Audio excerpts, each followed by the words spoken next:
Mwaramutse kuri mwese canke mwiriwe bivanye naho muherereye. Aujourd'hui, je vais mélanger des langue française et la langue maternelle kirundi. Uno musi tuza gukoresha indimi zibiri, ururimi rw'igifaransa be n'ururimi rw'ikirundi. Muze kunyihanganira kuko ibi bintu vyo kwa muganga biragoye gusigura mu kirundi vyose. Turaza kubibona no mw'iyi video kandi muzobandanye muraba ama video akurikira, muzobona akamaro ka kimwe kimwe mw'ibi vyose tugomba tuvuge aha hantu mw'iyi video. Muyikurikire yose muzomenya akamaro ko kumenya ibijanye n'umubiri, mbega tworya gute kugira ngo bigende bishishikare kugenda neza, ntitugware ingwara zimwe zimwe z'amahaha, z'umutima, z'amafyigo. Le thème d'aujourd'hui est la circulation sanguine. Mu kirundi murabona yuko kuyi foto dufise icivugo c'uno musi handitse ngo circulation sanguine. Turaza kwiga amaraso ingene ashobora kugenda mu mubiri. En français, vous voyez que dans cette photo est regroupé en 4 parties. Il y a la première partie qui est au-dessus des autres, il y a la deuxième, il y a la troisième et il y a la quatrième. Premièrement, vous voyez que dans la partie numéro 1, il y a dedans les poumons, les 2 organes de poumons. Ils sont unis en 2.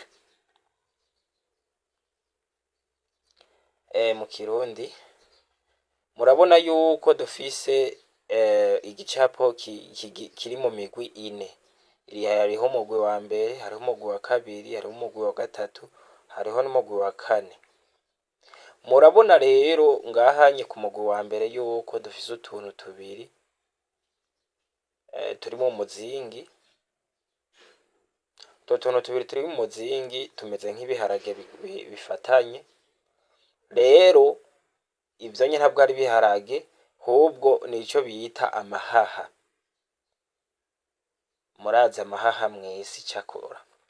Turaza kubibona no mw'iyi video kandi muzobandanye muraba ama video akurikira, muzobona akamaro ka kimwe kimwe mw'ibi vyose tugomba tuvuge aha hantu mw'iyi video. Muyikurikire yose muzomenya akamaro ko kumenya ibijanye n'umubiri, mbega tworya gute kugira ngo bigende bishishikare kugenda neza, ntitugware ingwara zimwe zimwe z'amahaha, z'umutima, z'amafyigo, z'ibitigu, ibintu nk'ivyo. En français, vous continuerez à voir les vidéos suivantes. Vous connaissez comment le corps fonctionne à base de ces organes que nous voulons citer aujourd'hui. Nous sommes sur le poumon. Vous voyez qu'au-dessus des poumons, dans cet cercle, il y a en littérature qui disent apport en oxygène et élimination du CO2. D'une manière générale, les poumons ont pour rôle d'apporter l'oxygène dans le sang et d'éliminer le CO2 dans le sang. C'est ça la fonction des poumons. Mu kirundi amafyigo mu bisanzwe asohora impwemu mbi akinjiza impwemu nziza mu maraso. Vous voyez que dans le côté droit, il y a ce qu'on appelle les veines pulmonaires de couleur rouge. Il y a au-dessus des veines pulmonaires ce qu'on appelle l'aorte. L'aorte de couleur rouge aussi. Et etc. jusqu'à la 3e partie. jusqu'à la quatrième partie, il y a la coloration rougeâtre.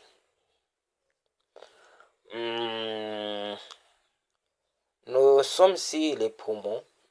Les poumons apportent de l'oxygène dans l'ossa et l'ossa riche en oxygène passe dans les veines pulmonaires et puis dans les veines et puis dans le cœur. En kirundi murabona yuko mu buryo dufise umugwi wa mbere ariwo vene pulmonaire. Iyo vene pulmonaire niyo itwara amaraso arimwo umwuka mwiza. Amaraso ari mu mwuka mwiza caca no mu mutima, kandi murabona yuko ahanye mu buryo dufise ibintu bitukura, dufise imitsi, navuga ko ari imitsi itukura yose.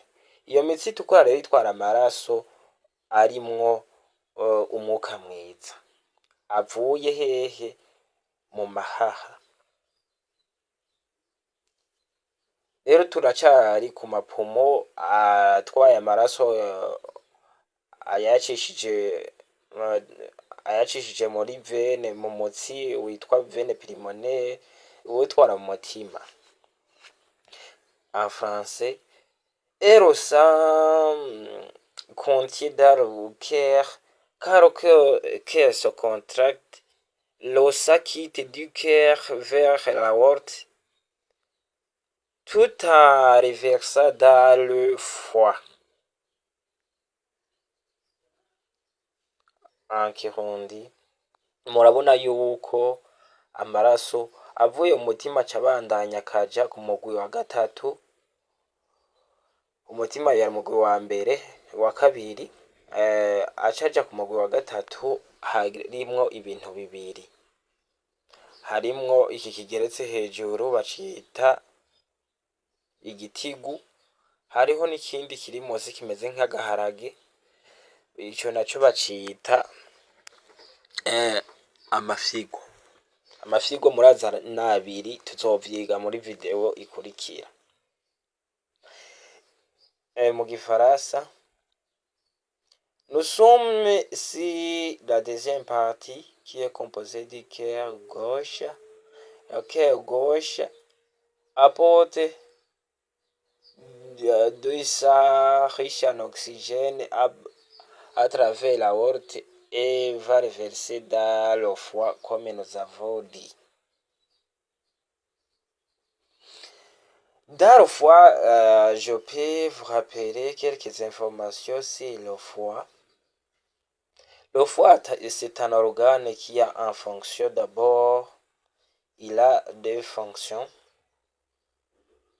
Le foie est un organe abdominal qui loge chez l'homme dans l'hypocondre droit et qui assure les fonctions vitales comme une fonction d'épuration, une fonction de synthèse et une fonction de stockage. En kirundi,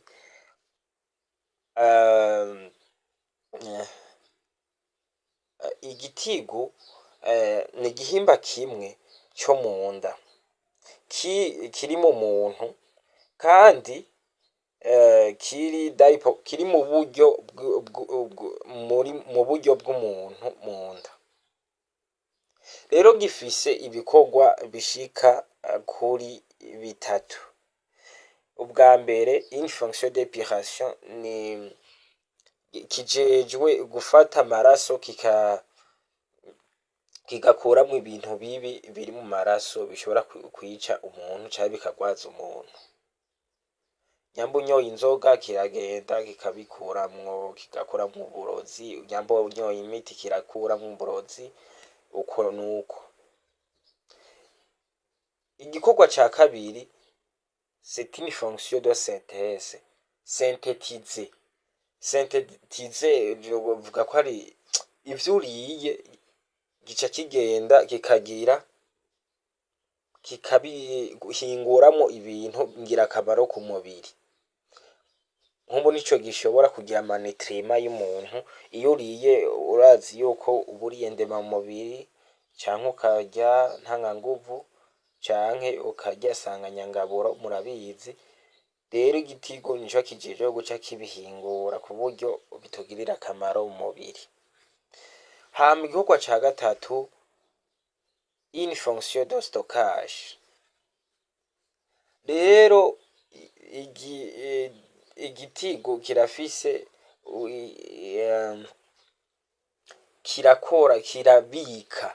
kirabika ibintu bimwe bimwe nka cholesterol, nk'ibi bintu vy'ibinure nico kibiproduiza, kikaza kirabirungika mu mubiri kugira umuntu ashishikare kugira amagara meza, kandi kirashobora gustoka ama hormone, nayo tuzoyiga mu cigwa gikurikira. Uno musi tugomba twige ku gikorwa gusa c'ikintu kimwe kimwe tugomba tubona aha hantu.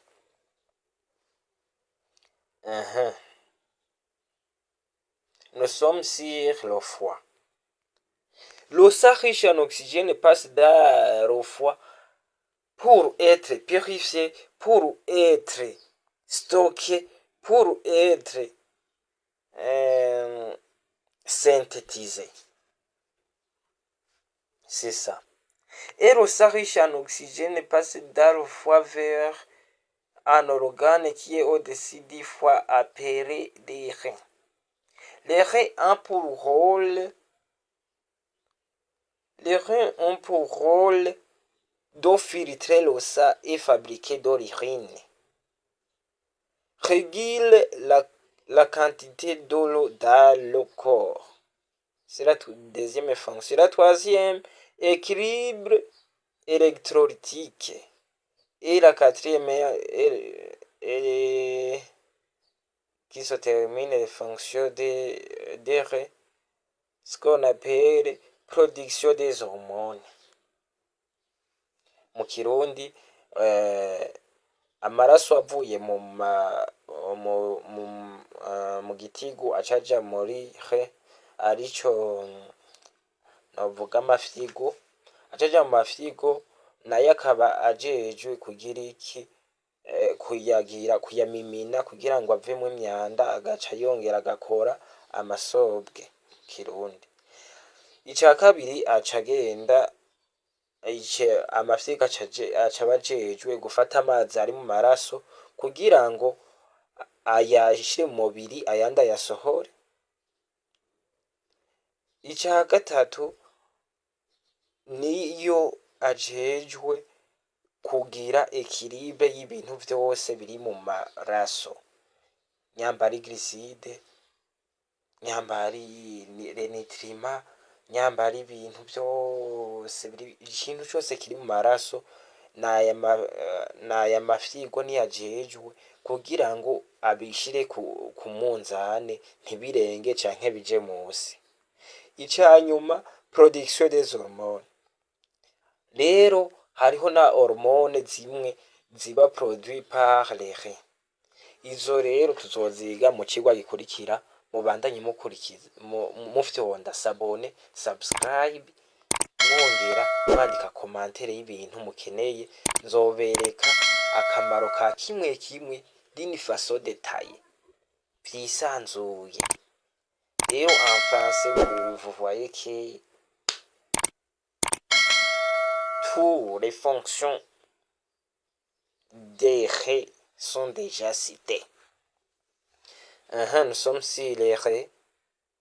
Les reins apportent du sang riche en oxygène. Vous le voyez dans la partie droite. Il y a une coloration rougeâtre qui envoie le sang riche en oxygène vers tout le corps, comme dans la tête, comme dans le tronc, comme dans les membres supérieurs et inférieurs. Murabona yuko amafyigo acarungika aya maraso yacu akayashira mu mubiri wose. Umubiri wose rero uca ubugizwe n'umutwe, ukagirwa n'umutumba, ukagirwa n'amaguru hamwe n'amaboko. Rero ayo maraso yose arimwo oxygene aca agenda mw'ivyo bihimba vyose. Rero en français, dans tous les corps, Dans tout le corps, il y a regroupement de cellules, environ des milliards et des milliards de cellules qui constituent le corps. Le sang riche en oxygène passe dans toutes les cellules de l'organisme pour qu'il y ait la combustion. Quand nous mangeons, vous le connaissez, nous mangeons des glucides, nous mangeons des lipides, nous mangeons des protéines, etc. Vous connaissez que quand nous mangeons, les aliments que nous mangeons vont être transformés dans le foie comme nous avons dit pour être stockés comme les nutriments, comme les glucides. Les glucides, on peut voir sur cette photo, à la 4e partie, ont pour objectif de la combustion. Rero murazi yuko iyo turiye turya ibintu ndemamubiri, turya ibintu ntanganguvu, turya n'ibintu nsanganyangaburo. Rero tugomba dufatire ku kintu icyo bita ntanganguvu. Iyo turiye turya ibintu birimo isukari, biba birimo inguvu, biba birimo icyo bita glycide mu gifaransa. Rero izo glycide ziza kudufasha kuri iyi foto yuko haba ugusha kw'ivyo bintu.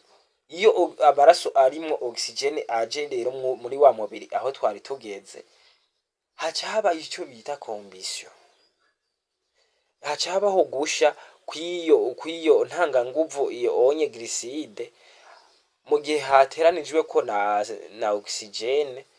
Iyo oxygene niyo ica ivyara umuriro, hagaca hafumba, hagaca haka, hagasha. Iyo hahiye murazi yuko hariho ibintu bica biboneka, haca haboneka umwotsi, hakaboneka n'umuriro.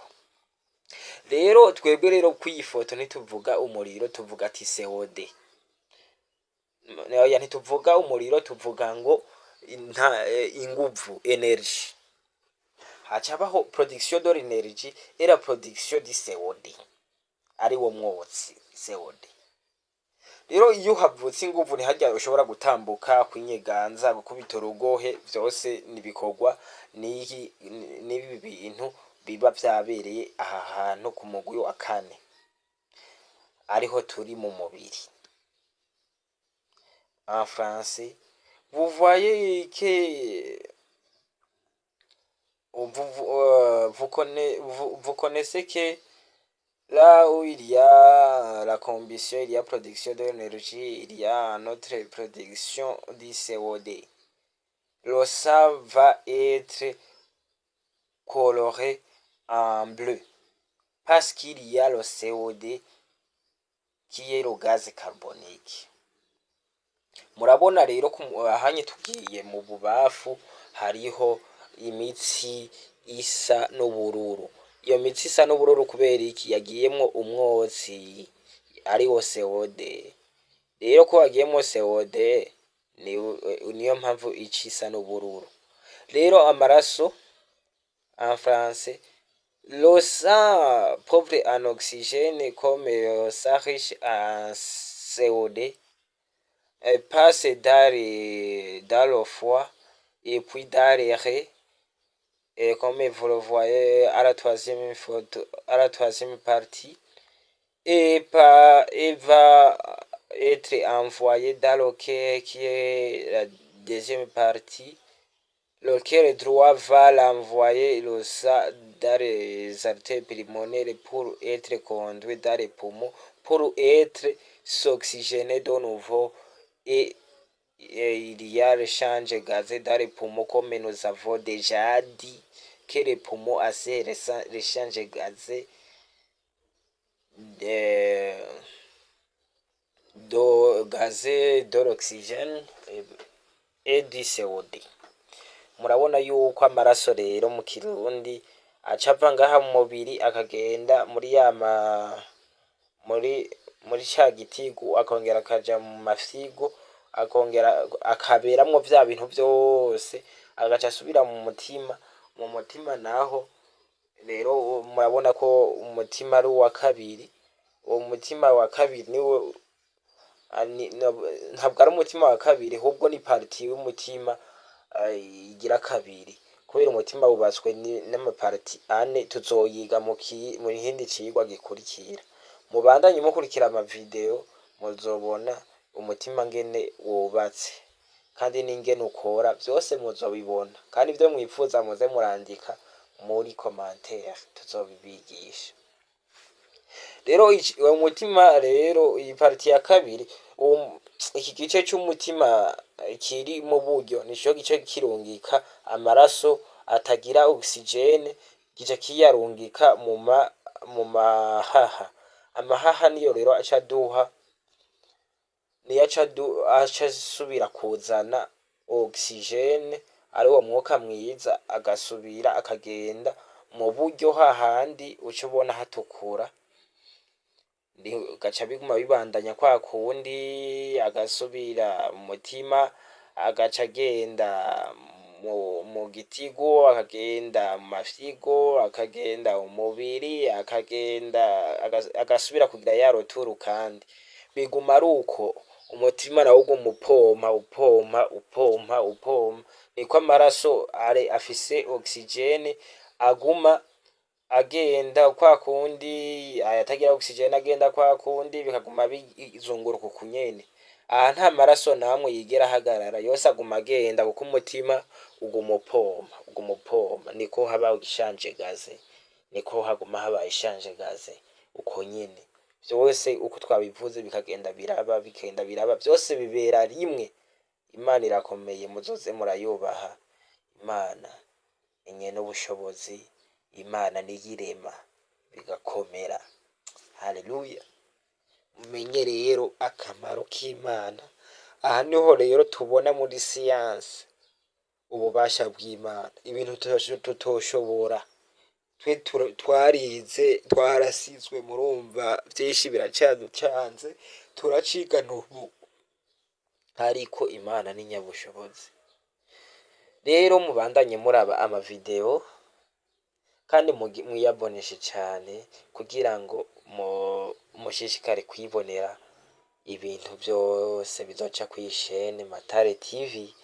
Kandi mugiraho muba mwubahwe, mugire ubwenge mu kibano, mugire impamyabushobozi zitandukanye mukuye ku mbuga, mu biganiro, mugire ubwenge bwo gushobora gusigurira umuntu uwo ari we wese icyo yoba agwaye umubiri, ikitagenda neza nk'uko twabibasiguriye. Mwongere muze muratubaza ku bintu mwumva bihaze, mwandikire muri commentaire. Mugiraho muba mwubahwe. En français, je vous remercie à vous tous qui suivent cette information basée sur la circulation sanguine. Aujourd'hui, nous avons déjà étudié la circulation sanguine, et la suite, je vous envoie à s'abonner. Je vous envoie à s'abonner sur cette chaîne Matare TV. Vous ayez de bonnes habitations, vous ayez de la bonne santé. Dieu est incroyable, vous le voyez. Je vous remercie. Bonne journée et bonne nuit, tout en référence à votre localisation. On se reverra demain,